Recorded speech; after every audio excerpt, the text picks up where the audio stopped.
तर सुप्रीम कोर्टाच्या निर्णयावर वकील देवदत्त पालोदकर यांनी नेमकं काय म्हटलंय ते देखील पाहूयात। आपल्या सोबत आहेत ॲडव्होकेट देवदत्त पालोदकर, जे या सगळ्या स्थानिक स्वराज्य संस्थांच्या निवडणुकांमध्ये निवडणुका झाल्या पाहिजेत या वतीने कायम बाजू मांडत होते। सर, निवडणुका होत आहेत, तुम्ही या सगळ्यात सर्वाधिक विजयी ठरला। मला असं निश्चित वाटतं नाही, निवडणुका होत आहेत हा विजय भारतीय राज्यघटनेने जो घालून दिलेला दंडक आहे त्याचा आहे।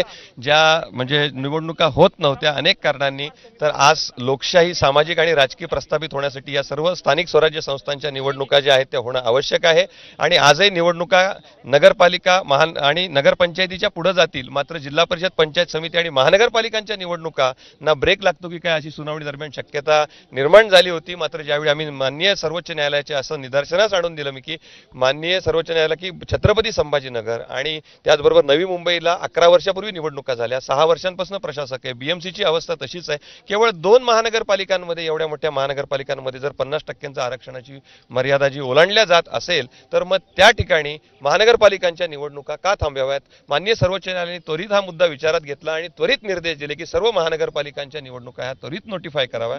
त्याचबरोबर माननीय सर्वोच्च न्यायालयाने जिल्हा परिषद आणि पंचायत समितींच्या बाबतीत त्याच स्वरूपाचा निर्णय दिला, जिथे जिथे 50% आरक्षणाची मर्यादा ओलांडली जाते त्या जिल्हा परिषद आणि पंचायत समित्यांच्या निवडणुका आता राज्य निवडणूक आयोगाला कॉल घ्यायचा आहे, त्यांना 50% मर्यादा ठेवून त्या निवडणुका घेता येऊ शकतात।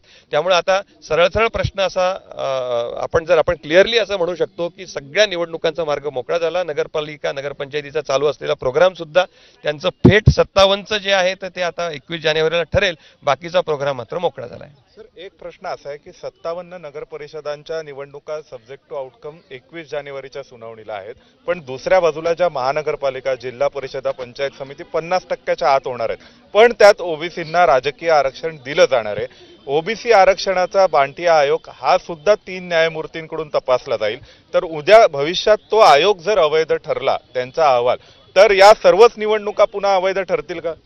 मुळामध्ये आता बंटिया कमिशनच्या अहवालाप्रमाणे कुठलंही आरक्षण दिलं जात नाही, ही बाब आपण महत्त्वाची एक लक्षात घेतली पाहिजे।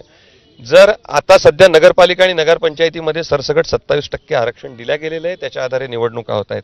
ज्या महानगरपालिका आहेत तिथे 2 सोडता इतर महानगरपालिकांमध्ये आरक्षण 50%च्या वर जात नाही, ज्या 2 मध्ये जातं तिथेही आता सब्जेक्ट टू आउटकम घ्यायचंय, त्यामुळे तिथं आरक्षणाची मर्यादा जरी ओलांडल्या गेली असेल तरी सर्व महानगरपालिकांमध्ये सुद्धा सरसकट आता 27% आरक्षण दिल्या जाणार आहे।